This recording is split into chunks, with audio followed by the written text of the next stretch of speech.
আব্দুর রহমান বলে, আল্লাহ রাসূল একদিন মদিনার স্থানীয় বাসিন্দাদেরকে ডাকাইলেন।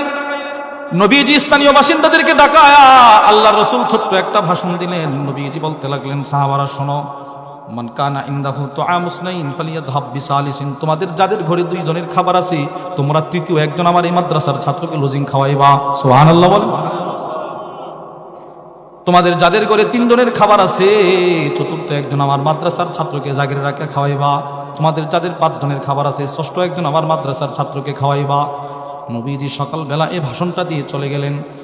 আল্লামা ইমাম শামসুদ্দিন যাহাবী রাহিমাহুল্লাহ তার কিতাব সিয়ারু আলামিন নুবালার মধ্যে লেখেন, আল্লামা আবু বকর ইবনে আবি দুনিয়া তার কিতাব কিরাত দাইফের মধ্যে লেখেন, কানা আহলুস সুফফাহ ইদা আমসাউ, রাসূল যেদিন বক্তব্য দিয়ে চলে গেলেন, এদিন যখন সন্ধ্যা হয়ে গেল, মদিনার সাহাবারা নবীজির দরবারে আয়েশা ইনতালাকার রাজুল বির রাজুল, কেউ আয়েশা বলে, আমার ঘরে দুইজনের খাবার আছে, আমি একজনকে খাওয়াইতে পারো, আমার সাথে ঘরে চলে আসেন। সুবহানাল্লাহ।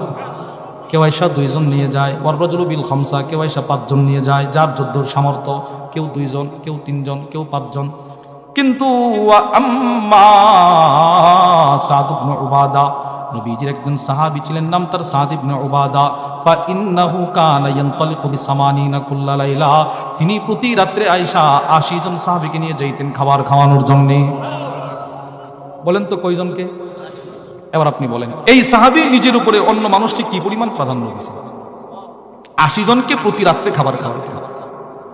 শুধুই মাত্র ৮০ জনকে খাবার খাওয়ায় শেষ না, ৮০ জন সাহাবী তার ঘরে খাবার খায়, আর এই সাহাবী নিজের ঘরের ছাদে ওইটা ভাষণ দেয়। সুবহানাল্লাহ বলেন। ৮০ জনের মেহমানদারি নিচে চলতেছে, কিন্তু সাহাবী নিজের ঘরের ছাদে দাঁড়ায় ছোট্ট করে একটা ভাষণ দিয়ে বলে, মান আহাব্বা শাহমান ওয়া লাহমা ফালিয়াতি সাআদ ইবনে উবাদা, ও আমার প্রতিবেশী, তোমরা যারা সপ্তাহ পর সপ্তাহ চলে গেলেও গোশত খাইতে পারো না, ভালো খাবার যারা খাইতে পারো না, তোমাদের জন্য আমি সাদের ঘরের দরজা ২৪ ঘন্টা খোলা আছে। সুবহানাল্লাহ। আসো, আয়সা খায়া যাও, আসো। দেখেন, ইনি পৃথিবীর ইতিহাসে একমাত্র সাহাবী, আল্লাহর রাসূল যেদিন মক্কা থেকে হিজরত করে মদিনায় গেলেন, সেদিন থেকে রাসূলের লজিং ছিল এই সাহাবীর ঘরে। এই সাহাবী সব সময় ওনার ঘরে একটা খাবারের প্লেট ছিল, প্লেট। এটা নিয়ে বলতেন কি জানেন? পৃথিবীর মানুষ আমার এই প্লেটটা রাসূলের সব বিবিদের ঘরে ঘোরাফেরা করছে। রাসূল যেদিন যেই বিবির ঘরে আমার খাবার, সেদিন সেই বিবির ঘরে চলে যেত। দেখেন, নবীর এই পরিমাণ ভালোবাসতেন। তাহলে এই হাদিস থেকেও আমরা পাইলাম, সাহাবারা মানে রাসূল আমাদেরকে এগুলো বর্ণনার উদ্দেশ্য কি? অন্যকে নিজের উপরে প্রাধান্য দেয়া। বলেন, অন্যকে নিজের উপরে কি দেওয়া ভাই?